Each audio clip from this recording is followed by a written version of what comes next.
at first, it just seemed irrelevant.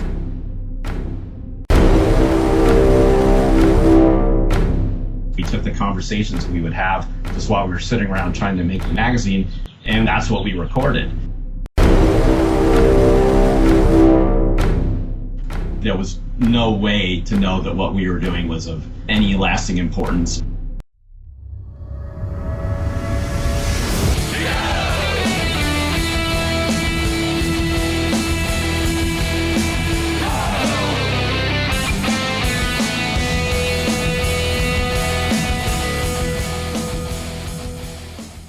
GFW Radio was one of the first gaming podcasts ever made. And in my opinion, the best ever made and still reigning champion as far as insane stories and ridiculous characters and just going completely off the wall. There's something about GFW Radio, just that cast of characters, that moment in time was just lightning in a bottle. In preparing for this project, I was lucky enough to catch an interview with someone who I admire so much, Jeff Green. My name is Jeff Green. I started in the game industry at Computer Gaming World magazine in 1996. For you millennials watching, a magazine is an ancient information sharing device that people used before Wikipedia, before gaming sites, before the internet, or anything like that. It's kind of like having a whole bunch of iPads taped together, but they only show one thing. It's similar to another ancient artifact you may have heard of called a book. I had been working in tech journalism, really super boring shit for years. At the time I left, the magazine I left to go to Computer Gaming World was Mac Week magazine, and I had the stunning modem and router beat. That was the kind of articles I had to write. And when an opening went up at Computer Gaming World from the same publishing company, Ziff Davis, I jumped onto that immediately. I basically wrote a begging letter to the editor-in-chief for him to hire me. And I was fortunate enough that he did. And I ended up staying at Computer Gaming World from 1996 until it closed in 2008.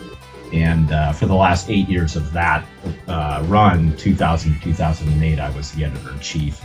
Okay, a little bit of background about Computer Gaming World magazine.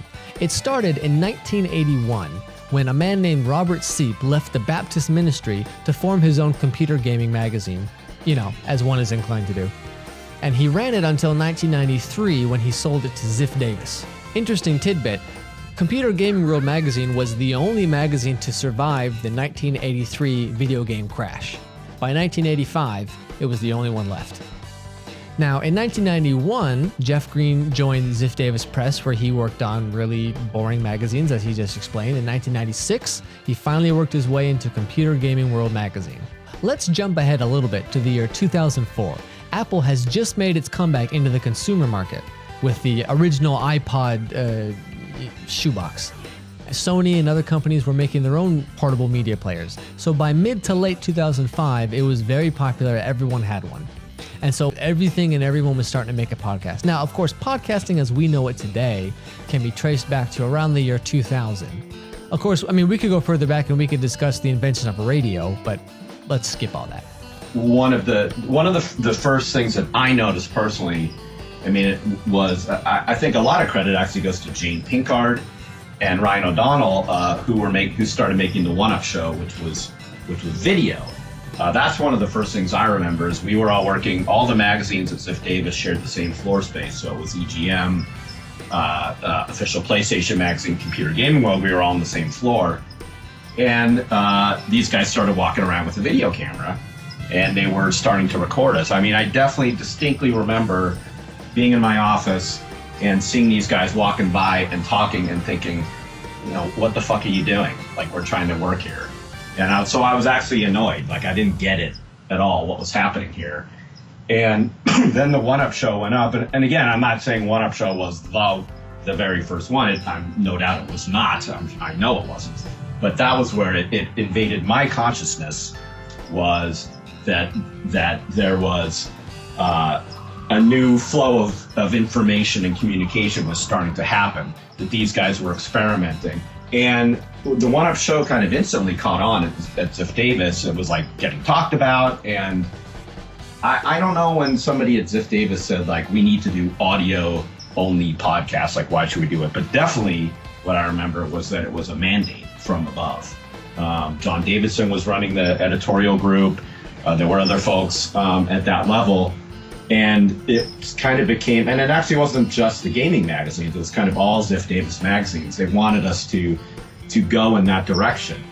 So all of the magazines were basically told, like, make a podcast. And myself and the other guys at Computer Gaming World, you know, we at first, at that very moment, it just seemed irrelevant.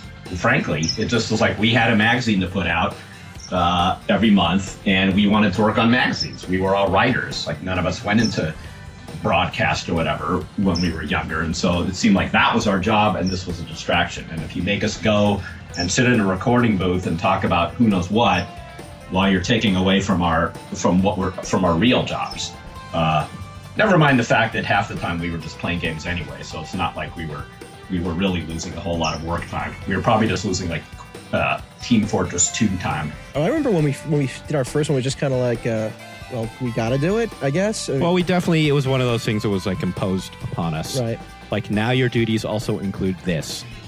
They got this whole podcasting thing now. Right. It's crazy internet. So mine was usual skepticism. It's like, why the hell would anyone want to listen to us sit around like that's right. bullshitting into a microphone? They might be wondering that this very second. Right. Why the hell am I? I've learned to love that, though.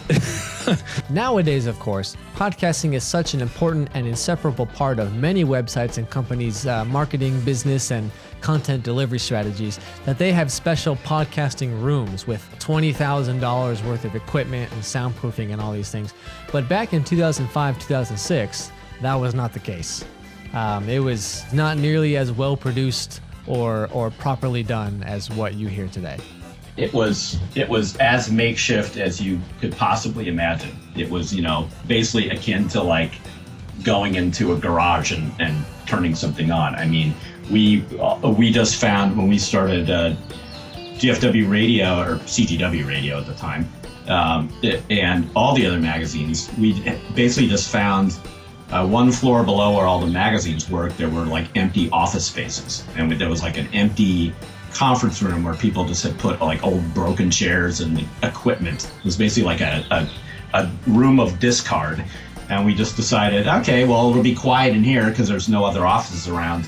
We'll have the space, and we would just go down into this room, this like nondescript room full of junk, and it was a laptop. It was probably like an early version of a MacBook, which they probably weren't called at the time. And Ryan Scott and a couple other editors at that time who had some tech savvy would just be running whatever rudimentary software there was at the time to do these things. I think at first all we did was run it through a laptop, and eventually Ryan got a 4-track recorder.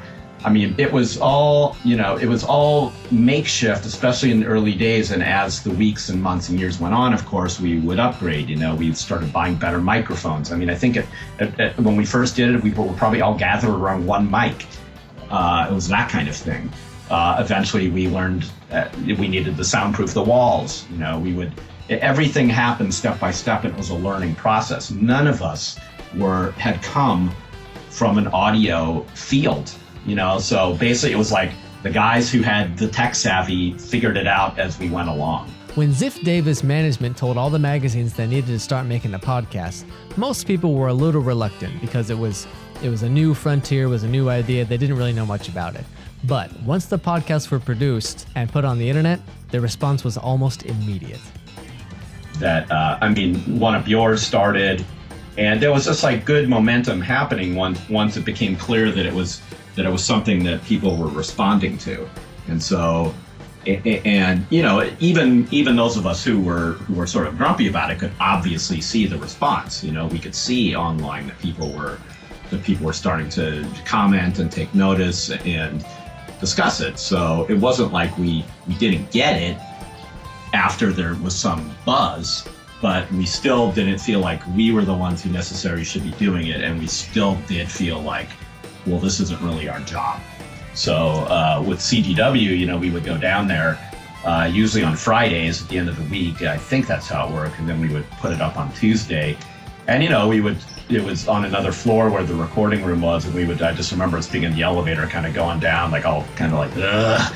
well, let's get this over with. And then, of course, well, not of course, but we were just lucky that as soon as the first one started going up, it turned out that people were into it. People were into what we were talking about. And then, of course, that made us respond in kind.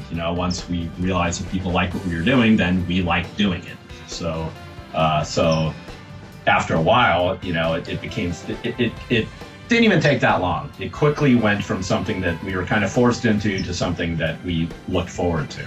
In 2006, PC gaming was seen as something of a joke. Nowadays, of course, thanks to Steam and good old games, PC gaming has had a huge resurgence. But back in the mid-2000s, this was far from the case. With the release of the Xbox 360, Microsoft was also looking to make Windows into a viable gaming platform. The editors from Computer Gaming World approached Microsoft with the idea of a platform-exclusive magazine, kind of like Nintendo Power or Official PlayStation Magazine, but just for Windows games. After a brief bidding war for the publishing rights, Ziff Davis eventually won out, of course, and they ended up publishing the magazine. So, in November of 2006, Computer Gaming World magazine was officially ended, and the name was changed to Games for Windows, the official magazine. Following suit, CGW Radio changed its name to GFW Radio. Hey everybody, thank you so much for watching my video. I had a lot of fun making it, and part 2 is coming soon, so don't forget to like and subscribe, and follow me on Twitter. All the information will be there. There's also going to be a lot more episodes coming down the pipeline, so be sure to stay tuned. Until then, I'll see you next time.